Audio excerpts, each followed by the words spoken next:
ठाट ठटा। अब कैलो भगवान भजन भैया, नित्य आवत घेरे काल घटा। एक एक दिन जिंदगी का जा रहा है, सुबह से शाम होती है, शाम से सुबह होती है, जा रहा है। काल तो कहते हैं कल किया जाएगा, परसों कर लेंगे, फिर सुबह हो गई, लेकिन अमूल्य समय आपका एक एक दिन खिसक रहा है। कहीं एक महीना बीत गया, श्यावर राम एक महीना बीत तो गया, लेकिन आपका कितना नुकसान हुआ ये बताओ। दुर्योधन पड़ा है, कोई बात पूछने वाला नहीं। इधर पांडव पांचों भाई, द्रौपदी का भाई धृष्टद्युम्न, ये सब अपने शिविर में विश्राम कर रहे हैं। कुरुक्षेत्र में लाशों का ढेर लगा है, आधी रात है। दुर्योधन के 3 मित्र, अश्वत्थामा जो द्रोणाचार्य का पुत्र है, कृपाचार्य कुलगुरु हैं, और कृतवर्मा, ये 3 दुर्योधन को खोज रहे हैं कि आखिर दुर्योधन गया कहां। ये बताओ, 18 अरब लाशों के बीच में दुर्योधन है। पूरी दुनिया की आबादी अभी 7 अरब से ऊपर कुछ हो पाई है, 18 तो कुरुक्षेत्र में मरे पड़े। अगर वो जिंदा होते तो आज दुनिया में मने माबा न करते रामचंद्र के। ये तो बहुत संपार काली होता गया। फिर क्या हुआ, खोज रहे थे कि आखिर मेरा दुर्योधन कहां गया। पता लगाते लगाते पहुंचे दुर्योधन के पास, देखा दुर्योधन लहूलुहान पड़ा है। अश्वत्थामा दौड़कर लिपट गया, मित्र दुर्योधन तुम्हारी ये हाल किसने कर दी। हमने तुमसे बार बार कहा कि सेनापति मुझे बना दे तू, लेकिन तूने मुझे सेनापति नहीं बनाया। तू हमारे पिताजी को, भीष्म को, कर्ण को, शल्य को, इन सबको सेनापति बनाता रहा दुर्योधन। आज तेरी ये हाल हो गई, तूने हमें बना दिया होता तो क्या होता। आज तेरी ये हाल ना करने देता। दुर्योधन ने कहा मित्र जो होना था सो हो गया, ये बताओ अब क्या। अश्वत्थामा ने कहा मुझे बताओ कि मैं तुम्हारे लिए क्या करूं कि जिससे तुम एक बार प्रसन्न हो जाओ।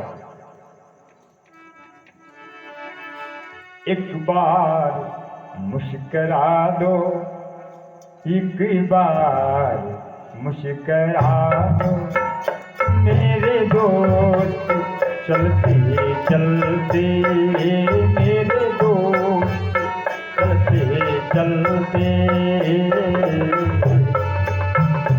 एक बार मुस्कुरा दो, एक बार मुस्कुरा दो मेरे यार, चलते चलते मेरे दोस्त, चलते चलते एक बार मुस्कुरा। हे दुर्योधन, हमने हमेशा तेरी मुस्कान देखी है, और आज तेरी आंखों में आंसू देखकर मेरा हृदय फट रहा है। दुर्योधन एक बार तुम मुस्कुरा दे, तुझे चाहिए क्या बताओ, संसार से मैं तुम्हें खुश करने का प्रबंध करूंगा। दुर्योधन ने कहा मित्र हमें प्रसन्न अब कोई नहीं कर सकता। क्यों? क्योंकि हमारे दुख का कारण ऐसा है कि अब जो कोई उसे टाल नहीं सकता। आखिर क्या कारण है? कहा चिंता मुझे यही है कि हमारे सभी भाई मार दिए गए। दुर्योधन ने कहा हमारे सभी भाई मारे गए, हमें उसका दुख कम है, उसका दुख नहीं है। मेरी सेना मारी गई, मुझे उसका दुख नहीं है अश्वत्थामा। तब आखिर किसका दुख है? सब भाई मार डाला गए, बहुत दुख नहीं है, है? समस्त सेना खत्म कर दी गई, ना रिश्तेदार मार दिए गए, उसका दुख नहीं है। पूरा परिवार मार दिया गया, उसका दुख है। दुख किस बात का है? दुर्योधन ने कहा दुख है तो इसी बात का है कि भैया हम 100 भाई थे, सभी मारे गए, और हमारा जो दुश्मन था पांडव 5 भाई रहे, 5 के 5 बना है, एक को नहीं मरे, यह हमें दुख है। श्यावर रामचंद्र यही हमें दुख है कि वे 5 में 4 भी नहीं, 5 के 5 हैं। यही कष्ट मुझे, क्या तुम कुछ कर सकते हो? अश्वत्थामा ने कहा, मित्र, क्योंकि बाबा ने मानस में लिखा तो है, बड़ी सुंदर बात लिखी है कि दुष्ट उदय, इस पृथ्वी पर कुछ मनुष्य जन्मजात दुष्ट होते हैं, जन्मजात दुष्ट होते हैं। उनका जन्म ही पृथ्वी पर दूसरों को कष्ट देने के लिए होता है। वो जिंदगी में कभी किसी को सुखी रख ही नहीं सकते, यहां तक कि उनसे उनका परिवार सुखी नहीं है। सियावर रामचंद्र के लिए उनका परिवार सुखी नहीं। गांव भर से लड़के आई हैं, बाहर मार खाए गए हैं, गाली गलौज जगह घरे आए के औरत का मरी है, भाई की मरी है, जगह पे देख मरिया वो उनसे को सुखी नहीं है। बाबा कहते हैं, ऐसे मानव के लिए बाबा लिखते हैं कि दुष्ट उदय जग आरत हेतु, दुष्ट उदय जग आरत हेतु, दुष्ट उदय।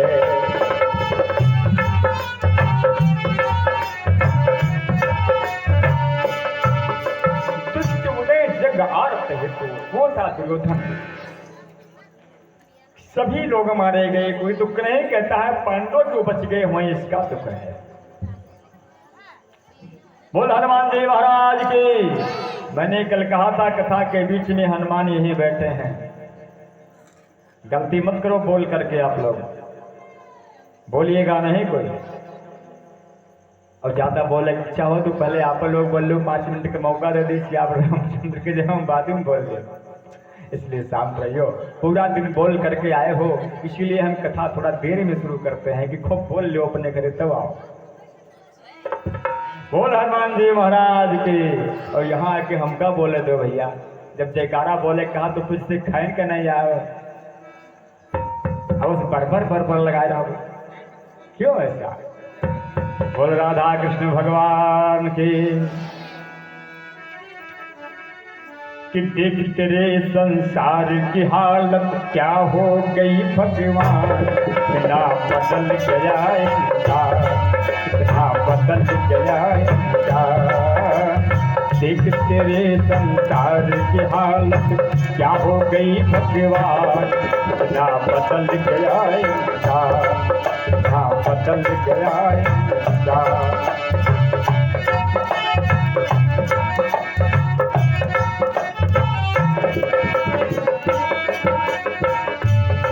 कितना बदल गया इंसान। ये बताओ, धरती वही है जहां राम जी खेले हैं, धरती वही है जो राजा बलि के राज्य में भगवान वामन ने नाप लिया था, वही पृथ्वी है। और वही धरती जहां भगवान कृष्ण ने खेल किया है। ये धरती राम कृष्ण गौतम की धरती तो वही है। चंद्रमा भी वही है, सूर्य भी वही है, गंगा जमुना नदियां भी वही हैं। आदमी क्यों बदल गया? क्यों बदल रहा है? किसका कसूर है? कसूर तो इंसान का है। कि सूर्य न बदला, चांद न बदला, ना बदला आसमान, काहे बदल गया इंसान, कितना बदल गया इंसान। सूर्य न बदला, चांद न बदला, ना बदला आसमान, कितना बदल गया इंसान, कितना बदल गया इंसान।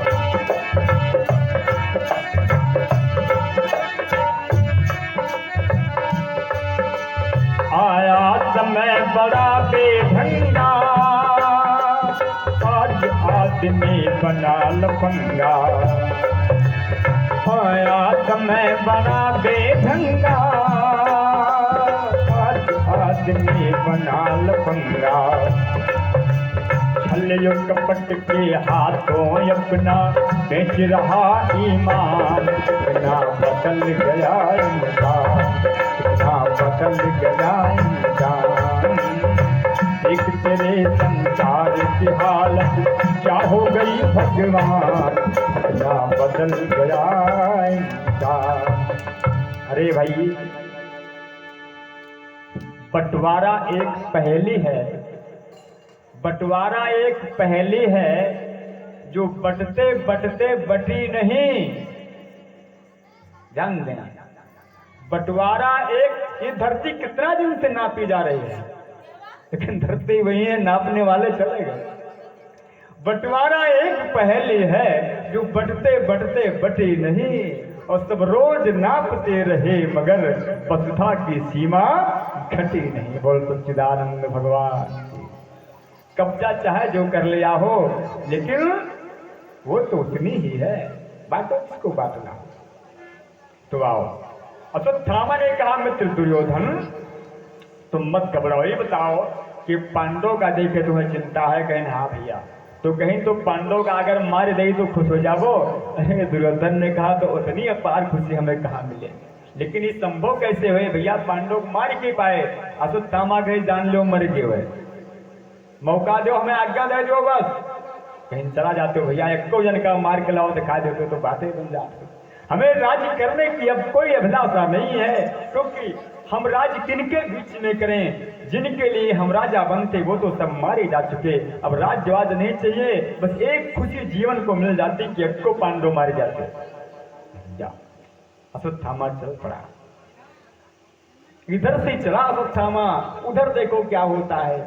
आधी रात है, हमारे मुरलीधर भगवान श्याम सुंदर पांचों पांडव सो रहे हैं, पांचों पांडवों के पांचों पुत्र सो रहे हैं, द्रौपदी सो रही है, और द्रौपदी का भाई धृष्टद्युम्न भी सो रहा है। सब गहरी नींद में सो रहे हैं, थके हुए हैं, लेकिन ड्यूटी कौन कर रहा है छड़ी लेकर के? हमारे भगवान श्याम सुंदर वो ड्यूटी कर रहे हैं। ये भगवान के भरोसे होकर तो देखो, भगवान तुम्हें थाम लेंगे,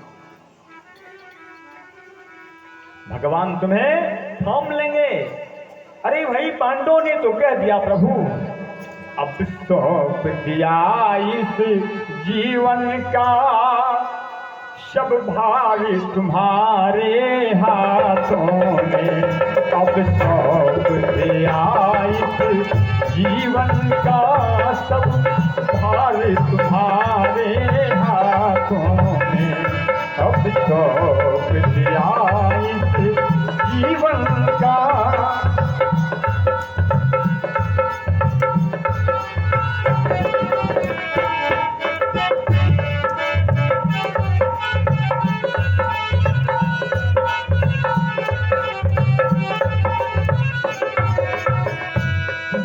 सौंप दिया इस जीवन का, जीवन का सब भार तुम्हारे हाथों में। हे प्रभु, जब हमारा समस्त भार आपके हाथों में है तो मुझे क्या चिंता? अब जीत तुम्हारे हाथों में, अब जीत तुम्हारे हाथों में, और हार तुम्हारे हाथों में, अब जीत तुम्हारे हाथों में, और हार तुम्हारे हाथों में, अब सौंप दिया जीवन का।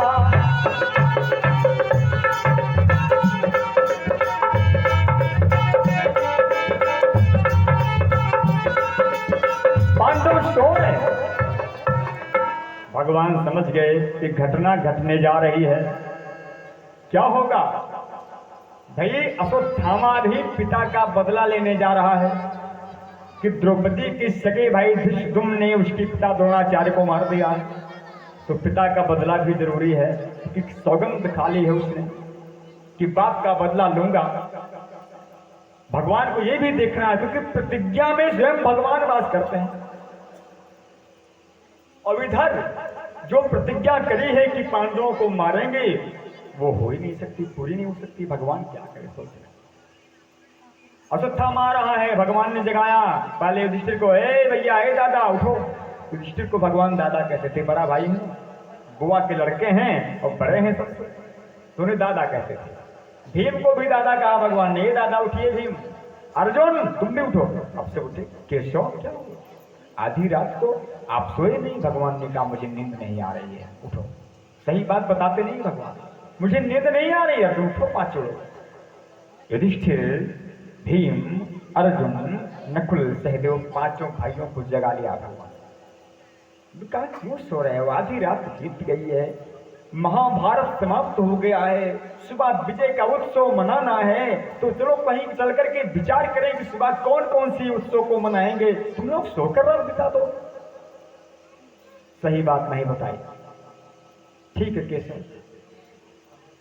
और द्रौपदी के जो पांचों पुत्र हैं, पांचों पांडवों के पांचों बेटे, एक कद काठी में पांडवों के ही समान है, और इनके बिस्तर पर उन पांचों पुत्रों को लिटा दिया भगवान ने, तुम लोग यहां सो जाओ, हम लोग थोड़ा बाहर जा रहे हैं। जो पांचों पुत्र पांडवों की चदरिया तान कर सो गए, जो पांडव वर के लेटे थे वो चादर तान के पांचों पुत्र सो गए। द्रौपदी अपने शिविर में सो रही है, धृष्टुम्न भी सो रहा है, और पांचों भाइयों को लेकर हमारे कन्हैया सुदूर चले गए। अश्वत्थामा रात अंधियारी है, गया, चादर नहीं उठाया, नहीं, पांडव तो बच गए। जागो राखे साइया, मार सके ना कोई, बाल न काकन सके, जो जग बेरी हो। भगवान लेकर चले गए, अश्वत्थामा गया और शिविर का पीछे से पर्दा फाड़कर शिविर में प्रविष्ट हुआ अश्वत्थामा, और सोते में सबसे पहले किसको मारा? धृष्टद्युम्न का वध कर दिया, सोते में मार दिया, मारा गया द्रौपदी का भाई।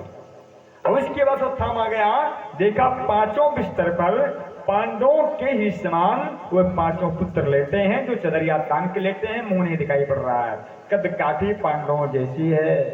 अश्वत्थामा ने सोचा कि यही तो पांचों पांडव हैं, बस सबका सर काट लिया, उसने सबको मार दिया, तलवार सबका गला काट करके सबके मोड़ बांधी से गठरी में, और बांध करके पीठ पर लाद करके प्रसन्न होकर दुर्योधन के पास आया।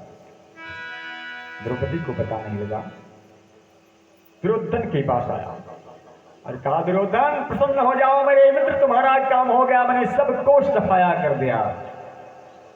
अब दुर्योधन का एक बार तो खुशी का इतना अपार प्रसन्नता दुर्योधन को हुई, इतना दुर्योधन कभी प्रसन्न नहीं, अरे पांडव मारे गए, हाँ हाँ देखो सबको मार दिया।